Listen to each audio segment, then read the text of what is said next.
Comme spécialiste des grands textes spirituels et mystiques du monachisme occidental, ma réflexion a toujours été confrontée à la question du silence.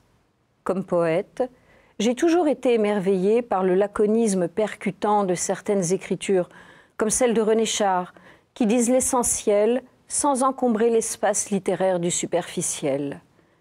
Entre la saturation du sens et son évidement dans le silence du non-dire, il y a place pour cette retenue de la détermination du signe qui est à l'origine d'une pensée et d'un art de l'essence et de la simplicité qui nous accorde à l'infini. D'une motte de glaise, on façonne un vase. En son vide se fonde l'usage du vase.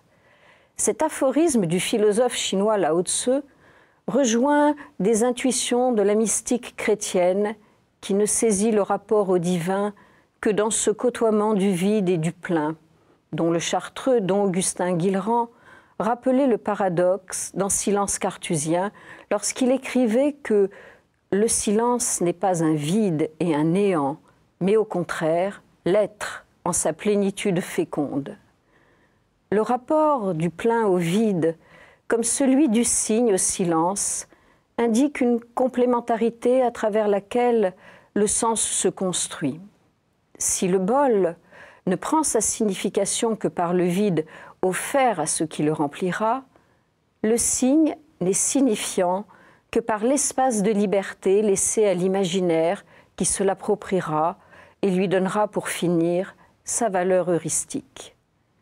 La création, dans son essence, jongle entre ces deux principes qui s'accueillent l'un l'autre. Certains artistes en ont fait une dynamique créative qui accorde à l'effacement la part première. Ce fut le cas du peintre chinois Shi Tao, qui au XVIIe siècle, par la technique de l'amputation des traits pour représenter un pin, un roc, et celle de l'unique trait de pinceau, voulut révéler la fraîcheur de la fusion de l'être avec le milieu naturel dans une harmonie unique. C'est aussi cette règle du retrait, du désengorgement du signe qui inspire mon écriture poétique quand je veux dire Dieu. Au seuil de la pesanteur, le poète, comme l'araignée, construit sa route dans le ciel, notait René Char dans Fureur et mystère, avec le détachement de ceux qui ont laissé au monde sa gravité. À force de travailler sur les grands textes du monachisme, et notamment sur les traités ascétiques et mystiques de l'Occident médiéval, j'ai été confrontée à la valeur libératrice du silence qui est pur et fait être dans la résurgence du divin enfoui sous les gravats des habitudes et des quant à soi.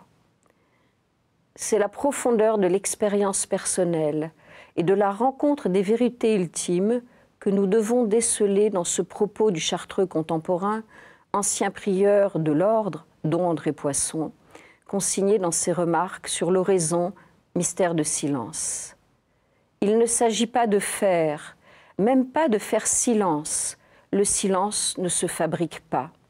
Ce n'est pas faire silence, c'est camoufler le bruit ou plutôt l'enfermer en nous-mêmes, de telle sorte qu'il y demeure toujours prêt à réapparaître à la première occasion.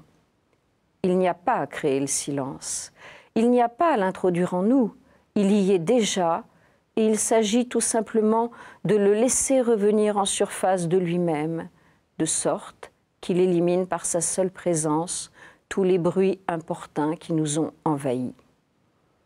Nous voyons bien par cette affirmation que le silence relève à la fois d'un acte d'oubli, celui de l'action et du vagabondage de notre attention sur tout et rien, et d'un acte de mémoire qui nous arrime au centre du mystère divin de notre être. Le silence nous donne l'éclat d'un soleil que son altération voile et dérobe à notre regard. En lui se décantent nos doutes et s'affirme la vérité. Vérité sur nous-mêmes tout d'abord, car le mensonge et la prétention ne résistent pas à sa lame, et vérité enfin sur l'essence divine de notre vie qui ne s'accommode pas du néant de notre finitude. Dans les marges de l'inspiration créatrice et de la mise en œuvre d'une échelle de perfection, le silence est aussi consécration de l'absolu. Face à notre incapacité intellectuelle à dire Dieu, nous nous en tenons aux images, ce parcours oblique de l'intelligence qui s'adresse au cœur et au sens plus qu'à l'esprit et qui utilise les refuges rhétoriques de l'indicibilité. Le silence des signes est un mystère de hauteur et de transfiguration, imperceptible à la raison, dont la théologie mystique a esquissé la pertinence. Les mystères simples, absolus et incorruptibles de la théologie se révèlent dans la ténèbre plus que lumineuse du silence. C'est dans le silence, en effet, qu'on apprend les secrets de cette ténèbre, énonçait le pseudo-Denis l'Aréopagite au VIe siècle dans sa théologie mystique, en affirmant l'inconnaissance de Dieu.